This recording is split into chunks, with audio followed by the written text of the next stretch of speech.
बाबासाहेब आंबेडकरांचं जे स्मारक आहे, स्मारक तर चाललं, पण विद्यापीठ नामांतर आपला स्तंभ आहे. विद्यापीठ नामाचा स्तंभ, हा स्तंभ म्हणजे जोक नाही. या स्तंभासाठी कित्येक जीव गेलेले आहेत आणि या सागर गायकवाडचा जीव गेला तरी मी कमी नाही. आणि दुसरा माझा मुद्दा आहे की त्याच्यामध्ये माझा 5 किमान 10 फूट बुद्धविहार चाललं, अशोक स्तंभ म्हणतो सॉरी, आपला स्तंभ चालला, विद्यापीठ नामाचा स्तंभ. त्याच्यानंतर डॉक्टर बाबासाहेब आंबेडकरांचा पुतळा चालला. आमची मागणी एक तर गावामध्ये आम्हाला चौकामध्ये तुम्ही पुतळा बसून देण्यात यावा. तुम्ही 7 दिवसाचा टाइम द्याला, तुम्ही 3 दिवसामध्ये मला काम चालू करून द्या. 4थ्या दिवशी मी पुतळा इकडे बसून घेतो. माझी दुसरी काही म्हणणं नाही. प्लस आपल्या 3 मस्जिद चालल्यात. मस्जिद आजच्या नाही, तसं आणि दादा पटेलनी सांगितलं, हजारो साल पुराणी मस्जिद आहे. दुसरी मस्जिद अलीकडे आहे, डाव्या बाजूने एक, या बाजूने एक, आणि एक इथं मस्जिद आहे समोर. 3 मस्जिद चालल्यात. 3 मस्जिद जाणार जोक नसतो. कब्रस्तानची जागाही चालली आहे. तुम्ही त्या मोबदल्यामध्ये तुम्ही कब्रस्तानला जागा द्या ना. के माध्यम से इनको हमारा पैगाम पहुंचाया तो इन्होंने तत्काल में आज हरसुल के पीएम मैडम आयुक्त साहब ने इन्होंने हमारी बात को दखल लिया और तत्काल में आज इन्होंने हरसुल परिसर में 4 बजे के टाइम पे एक मीटिंग बुलाया सब गांववासियों की, जितने धार्मिक स्थल है इसके मेंबर, अध्यक्ष कमेटी के पूरे लोगों को बुलाया और ज्यादा से ज्यादा आपने देखा कि सभी गांव के लोग उपस्थित थे और मीटिंग में ऐसा तय किया गया कि मनपा की ओर से गांव वालों की सुनी गई। इन्होंने ये कहा गया कि हरसुल वासियों को हम टीडीआर देंगे। पुराना घर है मेरा, और मंदिर का भी वो जो सुपर हनुमान का मंदिर है वैसा बनाओ तुम। सुपर हनुमान का चौतरफ से रोड है ना, वैसा बनाओ।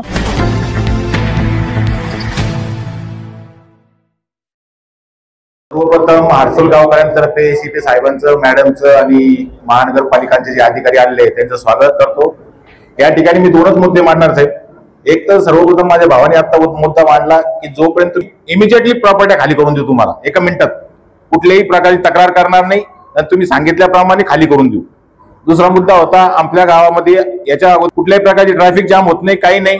आणि आता तुम्ही रोड करताना फक्त अर्धा रोड केलेला आहे, आता तुम्ही पूर्ण अर्धा राहिलेला करून घ्या, तुमचं काम धकतं साहेब। आणि आमच्या गावकऱ्यांना विनाकारण त्रास देऊ नका। हातावरचे लोक आहे आमच्याकडे अक्षरशः, त्यांना कुठल्याही प्रकारची राहायची व्यवस्था नाही गावात, काही नाही। ते तुम्ही प्रॉपर्टी ताब्यात घेतल्या त्याला रोडवर या नाही अशी परिस्थिती। काही 4-5 जण तर असे त्यांना कुठेच राहायची व्यवस्था नाही आज, आणि भाड्यानं घर सुद्धा त्यांना कोणी आता अगोदर डिपॉझिट मागतं साहेब लोक, आणि तुम्ही जर मोबदला दिला नाही तर आम्ही काही त्याला देऊ शकत नाही डिपॉझिट पण, तर आम्ही राहायचं कुठं मग? एक तुम्हाला कळकळीची विनंती आहे। गणेश रोजी परमपूज्य विश्वरत्न डॉक्टर बाबासाहेब आंबेडकर यांच्या पुतळ्याचे उद्घाटन यशवंतराव चव्हाण यांच्या हस्ते झालेलं आहे। त्याच्यानंतर आमची मागणी एकच आहे की आम्हाला ओलो संगोपन केंद्रामध्ये बाबासाहेबांच्या पुतळ्याची जितकी जागा चालली तितकी जागा देण्यात यावी। अन्यथा गावामधील जो चौक आहे, इकडनं रोड येणार आहे मोठा, इकडनं रोड आहे आणि हा 200 फुटाचा रोड आहे, त्याच्यामध्ये चौकामध्ये सुद्धा मला जागा देण्यात आली तरी मला चालेल। मला फक्त बाबासाहेबांच्या पुतळ्याचं काम चालू करून देण्यात यावे आणि पुतळा अडकून देऊ। अन्यथा याच्यामध्ये मला प्रॉब्लेम कसा होईल? विटंबना ही दुसऱ्या समाजाच्या नाही, जे समाजचा माणूस का राहत नाही।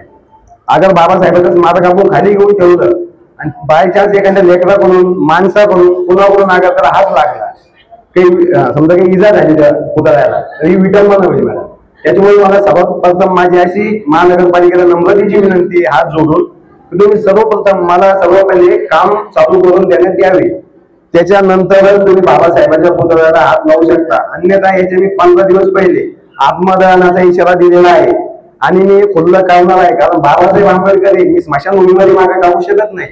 काही लोकांचं म्हणणे महानगरपालिकेची जागा ही स्मशानभूमीमध्ये, स्मशानभूमीमध्ये बाबासाहेब दलितगी म्हणून ज्या माणसाने आपल्याला बाहेर काढलेले, त्या दलितगीमध्ये मी बाबासाहेब आंबेडकरांना गौतम बुद्धाला बसवू शकत नाही। एवढे 2 शब्द बोलून माझे तुम्ही तुमच्या हाताने काढून घ्या। हा 1966चा ऐतिहासिक पुतळा आहे। या पुतळ्यासाठी तुम्ही आम्हाला जागा निश्चित करून द्या आणि एक लेखी तुमचं पत्र द्या आम्हाला, काय आम्ही बांधून देणार म्हणून, आणि काम चालू करून नंतर तुम्ही पुतळा हलवा। तसं आम्ही पुतळा हात लावू देणार नाही मॅडम, तसं आम्ही कोणाला म्हणजे पुतळा हात लावू देणार नाही। हो, आमचं म्हणणं तेच आहे। नाही हो, आमचं म्हणणं तेवढंच, पुतळ्यासाठी जागा निश्चित करा, आम्हाला एक लेखी पत्र द्या तुमच्या वतीने, आम्ही बांधून देणार म्हणून, बस आमची दुसरी काही मागणी नाही।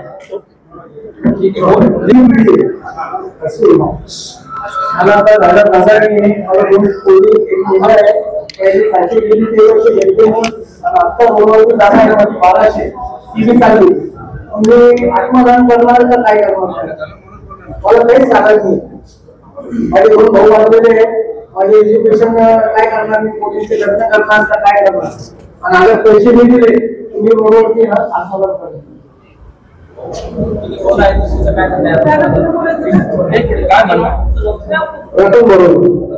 रतन बरोबर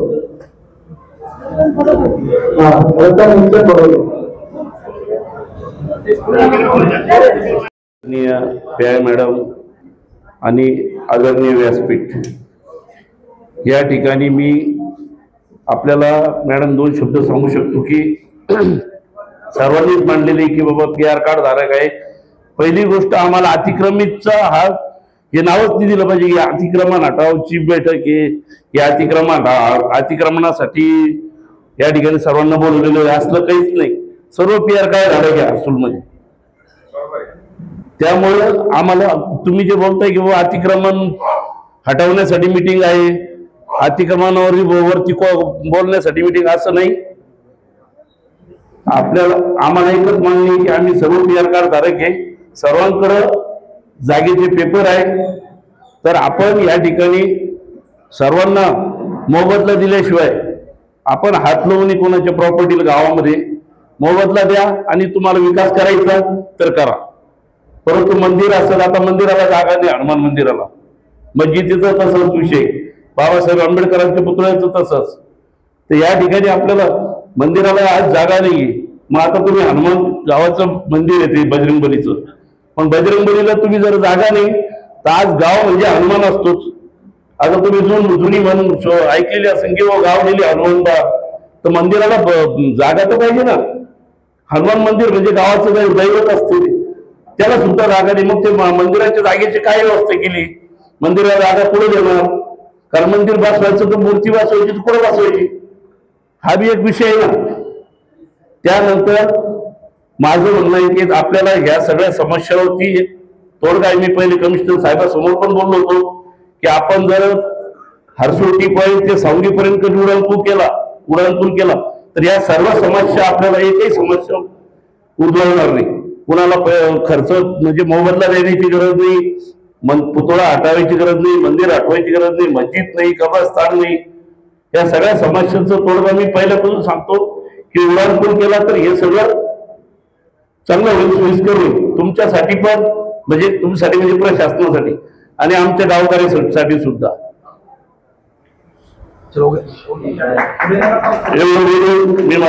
इथे व्यासपीठावर उपस्थित मनपाचे सर्व अधिकारी त्याचप्रमाणे हर्सुल पोलीस स्टेशनच्या प्रभारी अधिकारी त्याचप्रमाणे हर्सुल मधील सर्व नागरिक महिला बंधू आणि भगिनी आजची जी मीटिंग होती ती यासाठीच होती की इथे डील करायला कोणी आलेलं नाहीये की हे तुम्ही घ्या ते आम्हाला द्या.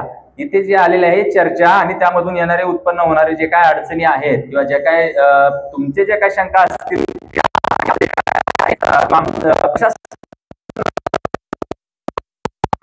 होती ती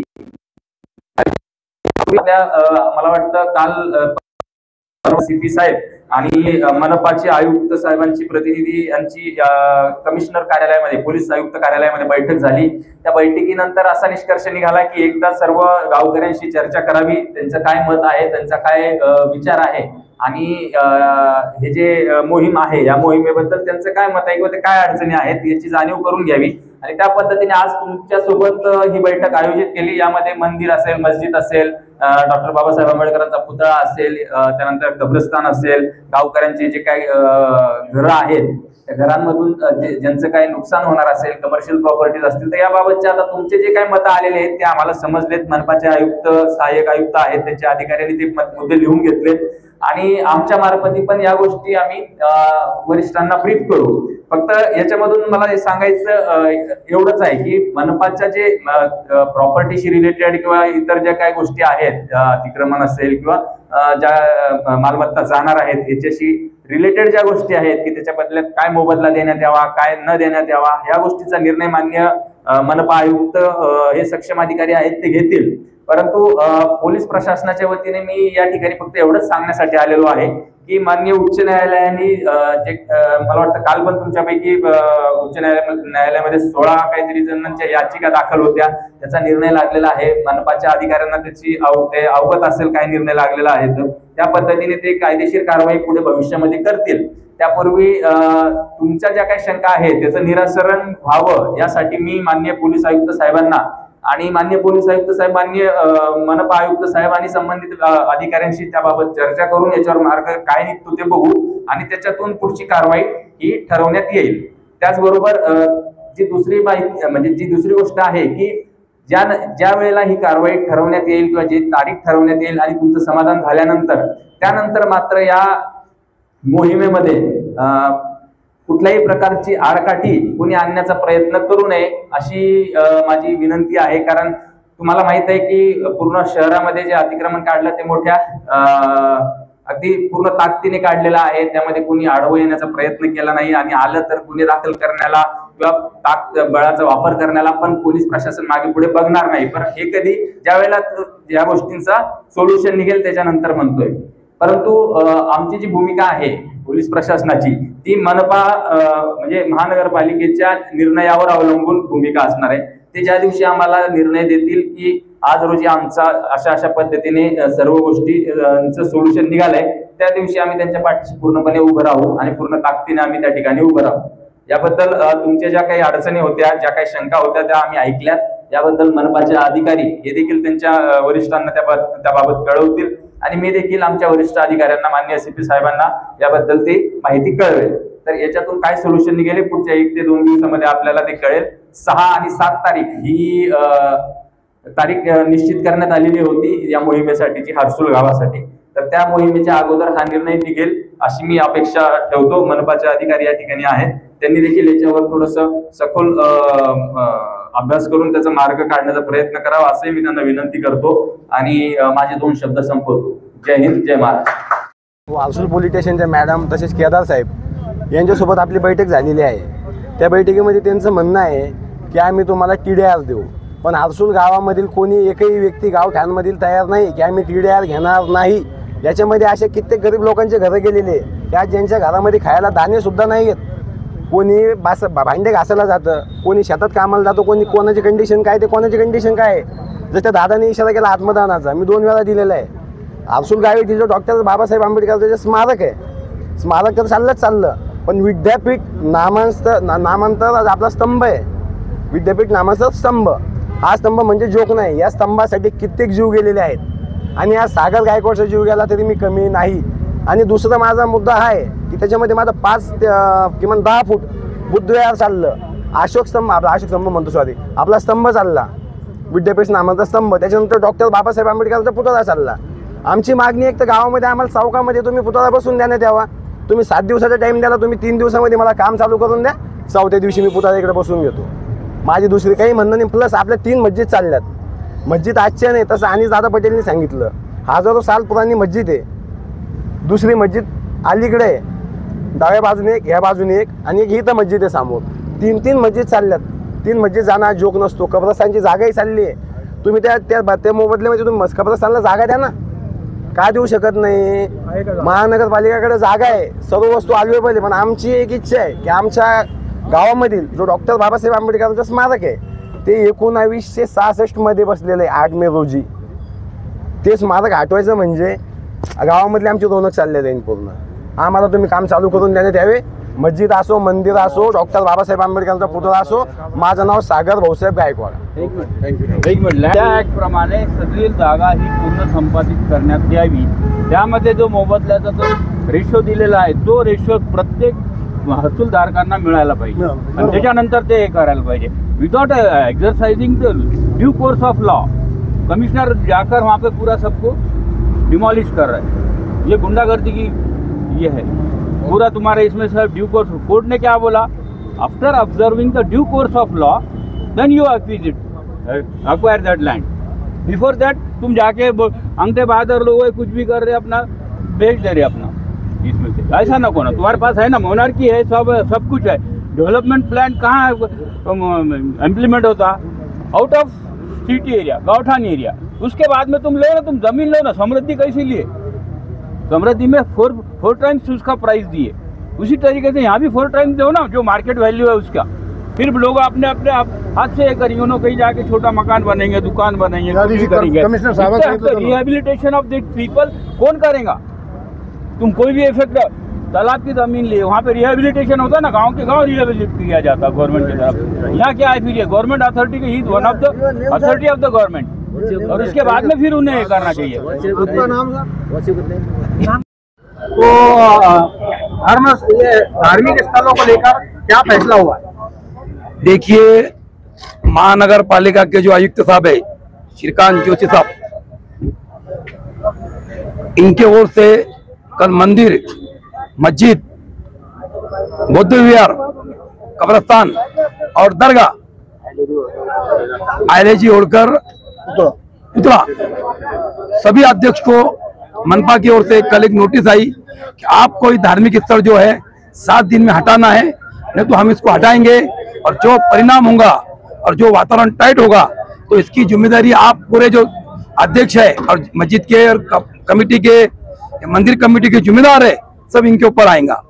तो हमने जब नोटिस लिया और हमने तत्काल में प्रेस कॉन्फ्रेंस लिया और चैनलों के जरिए हमने मनपा के आयुक्त साहब को ये बोला कि सर, ये जो आपने जो हमको आश्वासन दिया था कि हरसुल वासियों को हम टीडीआर नहीं देंगे, मुबदला देंगे, मुबदला मतलब पैसा देंगे, तो हम गांव को हाथ लगाएंगे। और दूसरा आश्वासन ऐसा दिया था कि धार्मिक स्थल जो भी हरसुल में है, जब तक चर्चा नहीं होंगी, मीटिंग नहीं होंगी, इसको भी हम हाथ में लगाएंगे। तो हमने चैनल के माध्यम से इनको हमारा पैगाम पहुंचाया, तो इन्होंने तत्काल में आज हरसुल के पीएम मैडम आयुक्त साहब ने इन्होंने हमारी बात को दखल लिया और तत्काल में आज इन्होंने हरसुल परिसर में 4 बजे के टाइम पे एक मीटिंग बुलाया, सब गांववासियों की, जितने धार्मिक स्थल है इसके मेंबर, अध्यक्ष, कमेटी के पूरे लोगों को बुलाया और ज्यादा से ज्यादा आपने देखा कि सभी गांव के लोग उपस्थित थे। और मीटिंग में ऐसा तय किया गया कि मनपा की ओर से गांव वालों की सुनी गई। इन्होंने ये कहा गया कि हरसुल वासियों को हम टीडीआर देंगे और धार्मिक स्थल जो है जब तक चर्चा नहीं होंगी, बात नहीं होंगी, इसको हम हाथ में लगाएंगे। तो हमारा भी यही बोलना है कि भाई चर्चा कीजिए, जैसे कि भाई मस्जिद है, मैं मस्जिद कमेटी का अध्यक्ष हूँ, हमारे को मस्जिद को जगह है। अब कुछ लोगों की चर्चा हुई भाई करना क्या है, तो मैंने जो कहा अभी मीटिंग में कि हमारे जो उलमा है, केवल संभाजीनगर के नहीं, पूरे महाराष्ट्र के और बड़े बड़े उलमा है, संभाजीनगर में भी उलमा है, इनसे मैंने बहुत से उलमाओं से बात किया और मैं अभी और करने वाला हूँ। अगर ये बोलते हैं कि भाई अपनों को जगह है और इसमें अपन एक अच्छे काम के लिए रोड चौड़ीकरण के लिए, चाहे ये रोड अभी 200 का है, सभी गाँव वाले की मांग ये है कि रोड 150 का होना चाहिए, कम होना चाहिए। तो जो भी समस्या थी आपके सामने गाँव वालों ने महापालिका अधिकारी को बोला और हमने भी सुना, और मैं भी, सरकार अगर अच्छा निर्णय लेने जा रही है तो मैं इनके साथ हूं, लेकिन चर्चा होना चाहिए, हमारा वही बोलना चाहिए, हमारे गांव वालों को सभी बोलना है कि हमारा अतिक्रमण नहीं है, अतिक्रमण नहीं है। जैसे बैंसी के ओर से जो हमको मुबदला दिया गया, पैसे दिए गए, तो मनपा के ओर से भी पैसा देना चाहिए, मुबदला देना चाहिए। और रही धार्मिक स्तर की बात, हम मनपा के आयुक्त साहब से जब भी बुलाएंगे, मेरी इनकी कल बात हुई, मेरी इनसे बात हुई कल, ये शनिवार को इन्होंने बोला है कि अभी टाइम में, मतलब बोला है, तारीख बोली है, अपने दिन पे बोला है कि शनिवार के दिन मैं सभी धार्मिक स्थलों की मीटिंग बुलाऊंगा, इसके बाद में निर्णय लूंगा, ऐसा इन्होंने मुझे आश्वासन दिया है। विरोध कर रहे, टीडीआर नहीं होना, कम जगह है ना, गांव वाले जो हमारे जितने गांववासी है, इनका बोलना है कि भाई टीडीआर को विरोध क्यों कर रहे हैं। ये बहुत अच्छा सवाल आपने बोला है। गांव वाले टीडीआर को इसलिए विरोध कर रहे हैं कि पहले 50, राइट से 50 और लेफ्ट से 50 बैंसी ने ले चुकी है।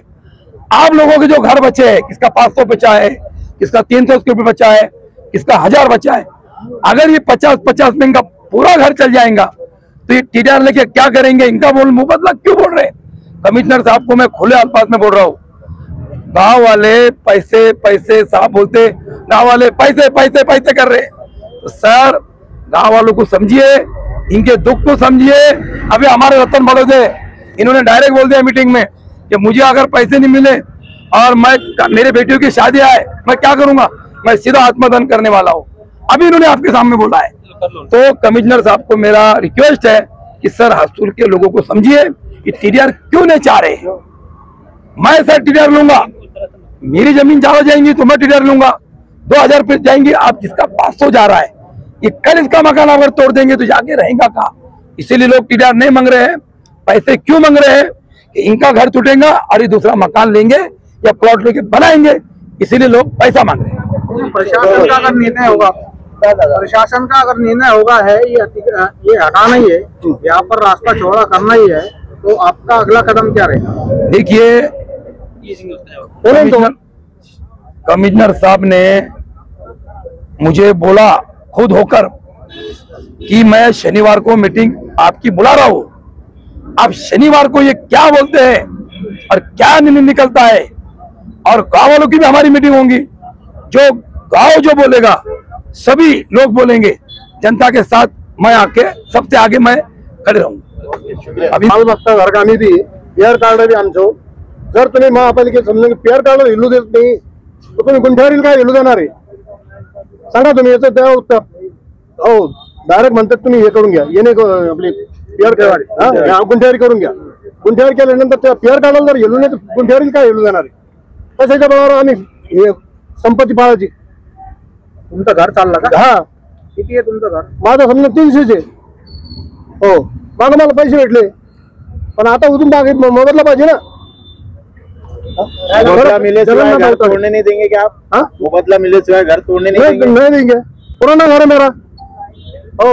और मंदिर का भी वो जो सुपर हनुमान का मंदिर है वैसा बनाओ तुम।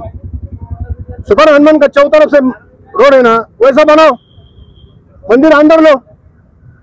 क्या कहना है तुम्हारा? क्या कहेंगे? हमारा ये कहना है रतन बड़ोदे, अभी समझो कागज पत्थर है, अगर केस होती है होने के बाद में बोलते मैं सबूत लेके जाओ, तुम कोर्ट में जाओ। कोर्ट में जाने के बाद में कोर्ट क्या मानती है? कागज